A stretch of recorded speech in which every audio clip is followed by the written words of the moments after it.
ভারত এখন প্রয়োজন পড়লে সার্জিক্যাল স্ট্রাইক করে দিতে পারে বাংলাদেশের উপর। তো এটার কারণ আমি আপনাদেরকে বলছি। এটার সবথেকে বড় সমস্যার কারণ হয়ে দাঁড়িয়েছে চিকেন নেক নিয়ে। কারণ ভারতের বিরুদ্ধে বিদ্বেষী মনোভাব দেখা দিয়েছে বাংলাদেশের ইউনিস সরকারের। ইউনিস সরকার বলাটা ভুল, এটা এখন সম্পূর্ণ জামাতদের সরকার। জামাতরা নিয়ন্ত্রণ করছে এই সরকারকে। ইতিমধ্যে শিলিগুড়ি করিডোর, যেখানে একটা চিকেন নেক আছে, অর্থাৎ শিলিগুড়ির যে সরু একটা করিডোর আছে 23 থেকে 30 কিলোমিটার চওড়া, যেটাকে সেভেন সিস্টার বলা হয়, তো সেটাকে কাট অফ করে দিয়ে বাংলাদেশের জামাতদের মনোভাব তৈরি হয়েছে। ভারত সরকার সেটাকে নিয়ে যথেষ্ট চিন্তিত। মূলত ভারত সরকার ইতিমধ্যে প্রস্তুতি নিয়ে নিয়েছে, প্রয়োজন হলে একদম সার্জিক্যাল স্ট্রাইক করে বাংলাদেশকে গুড়িয়ে দেবে। কেন বলছি, যে কিছুদিন আগে বাংলাদেশের ওই শিলিগুড়ির সংলগ্ন অঞ্চলের বাংলাদেশ ঠিক করেছে 50টি যুদ্ধবিমান এয়ারবেসে রাখার সিদ্ধান্ত নিয়েছে। আর এটা যদি করে থাকে তো বাংলাদেশ সম্পূর্ণ ভুল করছে, কারণ ভারতের 5 মিনিটও সময় লাগবে না বাংলাদেশকে পুরো গুড়িয়ে দিতে। এর উদাহরণস্বরূপ দেখা যায় যে ভারত এমন একটি শক্তি যা পাকিস্তানের সংলগ্ন গুজরাট সীমান্ত, পাঞ্জাব সীমান্ত, রাজস্থান সীমান্ত পুরোপুরি ঠান্ডা করে রেখে দিয়েছে। তো এখানে ভাবাই যায় যে বাংলাদেশের যে যুদ্ধের প্রস্তুতি নিচ্ছে এয়ারবেসে 50টি বিমান নিয়ে এসে চিকেন নেককে আলাদা করার জন্য, তো ভারতের সার্জিক্যাল স্ট্রাইক করে তা পুরোপুরি ধ্বংস করে দেওয়ার মতো প্রস্তুতি রাখে।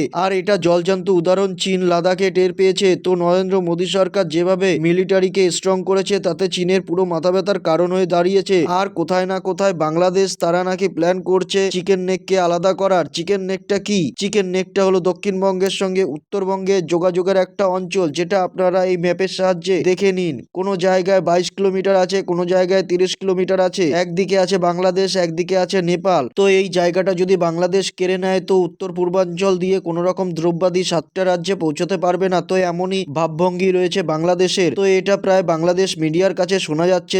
দাড়িওয়ালার কথা আপনাদেরকে শোনাচ্ছি। দেশের আর্মি কিংবা আমাদের সামরিক বাহিনী ইচ্ছে করলে এই চিকেন নেক যদি আমরা কাট অফ করে দিতে পারি, ইন্ডিয়ান সেভেন সিস্টার তারা না খেয়ে মরবে। এই ধরনের একটা স্ট্র্যাটেজিক লোকেশনের জন্য তারা ভয়ে ভীত হয়ে আমাদের দেশটাকে দখল করতে চায়। একজন জামাত এই কথাগুলি বলেছে, বাংলাদেশিদের সাধারণ মানুষকে আর তাদের যুদ্ধের জন্য লেলিয়ে দিচ্ছে। আর বলছি, এগুলো দখল করে নিলে নাকি ভারতের সেভেন সিস্টার যে 7টি রাজ্য আছে তারা না খেতে পেয়ে মরবে, যেমন অরুণাচল প্রদেশ আছে ও আরো অন্যান্য রাজ্য আছে। তো এবার আপনারা কি বলবেন বলুন? যে ভারত চীনকে পাত্তা দিচ্ছে না, পাকিস্তানকে পাত্তা দিচ্ছে না, সেখানে বাংলাদেশ এরকম লাফিয়ে উঠছে চিকেন নেককে আলাদা করার জন্য। বাংলাদেশ কিন্তু কিছু করতে পারবে না, কিন্তু মোহাম্মদ ইউনিসের সরকার এবং কিছু জামাতের দল সাধারণ লোককে খেপিয়ে তুলেছে, ভারতের প্রতি বিদ্বেষী মনোভাব তৈরি করে যাচ্ছে। 71-এর স্বাধীনতা কি বাংলাদেশ এত তাড়াতাড়ি ভুলে গেল? আজ ভারত যদি তাদেরকে সাহায্য না করতো, বাংলাদেশ তো স্বাধীন রাষ্ট্র হিসাবে কখনোই স্বীকৃতি পেত না। তারা পাকিস্তানেরই একটা অংশ হয়ে থেকে যেত। আজ সেই বাংলাদেশি ভারতকে দখল করার চেষ্টা করছে। মূলত কিছু জামাতের দল এসব প্রোপাগান্ডা ছড়িয়ে বেড়াচ্ছে। তো আপনাদের এ ব্যাপারে কি বলার আছে কমেন্ট বক্সে এসে জানাতে পারেন। কমেন্ট বক্স খোলা আছে। সঙ্গে ফিরছি নতুন একটা ভিডিও নিয়ে।